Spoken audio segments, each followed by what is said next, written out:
మతం అనేది ఒక విధానం అంతే. అందుకని మనకి చెప్పాల్సిన అవసరం లేదు.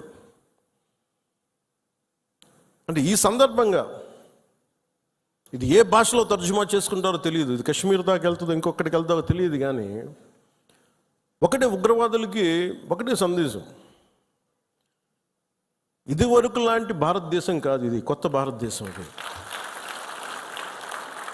ఎందుకంటే మేము చాలాసార్లు విసిగిపోయి ఉన్నాం, మీ ఇష్టానికి వచ్చి కాళ్ళు చంపుతానంటే ప్రాణాలు ఎలాగపోతాయి మాకు తెలుసు. As well as will fight and let our life go. దాన్ని సిద్ధపడే వచ్చాం రాజకీయాల్లో. ఉట్టిన ఎందుకు వస్తాం? పదవులుగా? పదవులు లేకపోతే మనకి ఏమొస్తుంది? ఇంకా బాగుంటుంది. పదవులు లేకపోతే స్ట్రెస్ ఉండదు. అందుకని పదవులు ఆశించేది ఏది ఎవరైనా సరే ఇది బాధ్యత. ఇది మనందరం